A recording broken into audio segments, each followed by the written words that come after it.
Hi guys, Totallydubbed here, and today I'm doing a video review on the Sharp HT-SBW800 soundbar. Now this is among the cheapest Dolby Atmos enabled soundbars I've ever come across. It's around £450 in the UK. If you live elsewhere, the locally link in the description below will take you to your localized Amazon store.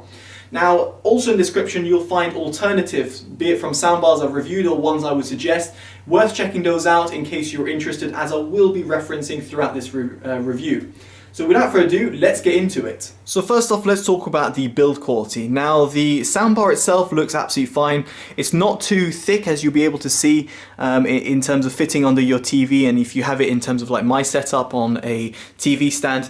It's worth bearing in mind that the speakers, the sideward firing speakers, are not protected. So in case you have animals or let's say little children, you might want to bear that in mind, because normally most soundbars have a grill over here, as you would see over here. So I would have liked to see a grill on the outside just to protect the outward firing speakers. Now it's a 5.1.2. The 0.1 is the subwoofer. You can see it over here. It's a decent size. It's not overly large, and I'll get into the sound quality in a bit about the subwoofer. Now in terms of drivers, you've got upward firing speakers up there, and then you've got forward drivers over here and around there as well.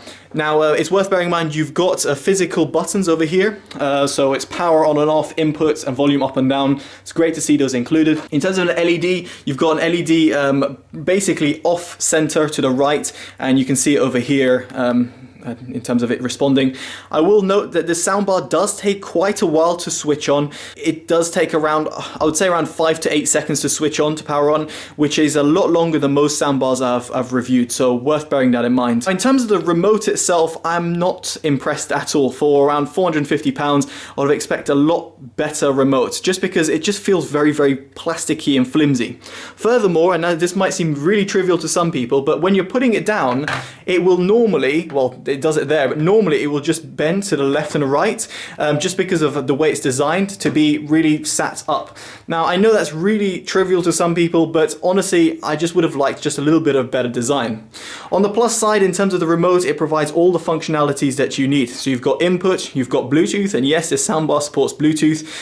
You've got the surround modes, HDMI, you've got plus and minus, so these ones can basically operate via Bluetooth, and then you've got volume controls, bass and treble, and then you've got preset EQs, which will basically go through a variety of different EQs that Sharp have preset. Now it's worth bearing in mind the EQ overrides your default your default EQ. So if you were to adjust the bass and treble, then press the EQ button, it would basically overwrite those. So the EQs change the bass and treble, but anyway, I would suggest using your own EQ based on your room acoustics.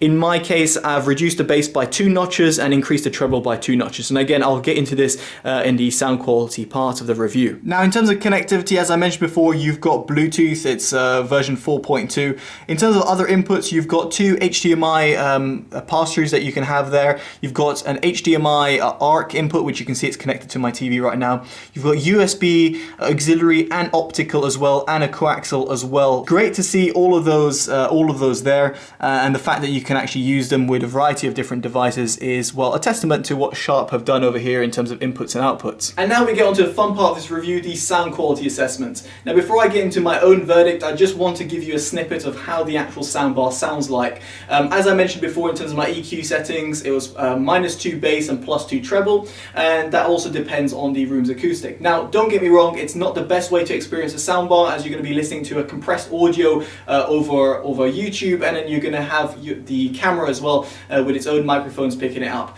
But I just wanted to give you a somewhat sound demo from one of my friend's song called Falling, so just check that out in the description below as well if you're interested in the song. Singing along, crawling, crawling, I am crawling, my way back to falling from so high, falling from so.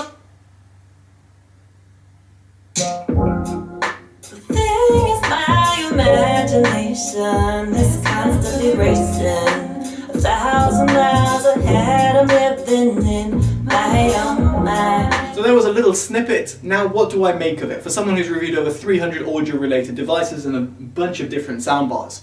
Well, personally, I wasn't left too impressed, and I'll break it down. So first off, the good. It's the subwoofer, which is dedicated. It gives you that extra thump, something you will not find in, for example, the Bose 700 soundbar, which doesn't have a subwoofer included at all. The low end really does extend. In some ways it's a little bit overpowering. As I mentioned, I've reduced the bass by 2 notches, but I felt that the bass did rumble pretty well. It doesn't rumble in the low end as much as some more expensive soundbars, let's say the Samsung N850, but on the whole I was pretty impressed. The mid bass as well has got plenty of punch and gives you a good sort of oomph. In terms of the high end as well, it extends relatively well. Given with a +2 on the treble, for me personally, I felt it gave a good overall sound in terms of the highs. That meant that the sound didn't feel too sibilant, but yet it extended pretty well in the high end treble. However, that's where the soundbar pretty much stopped in terms of its qualities. The rest of it was pretty disappointing. First of all, the mid-range. The mid-range felt dipped, and no matter the settings I use, and +2 on treble, if I went more it just sounded completely artificial and tinny. It just failed to deliver that clarity I wanted in the mid-range. The lower mid specifically felt really recessed and really pushed back. This came through when I was watching Transformers and playing through my tests, and just the vocal just didn't really come out as much as the loud explosions that you would normally expect from a film like Transformers.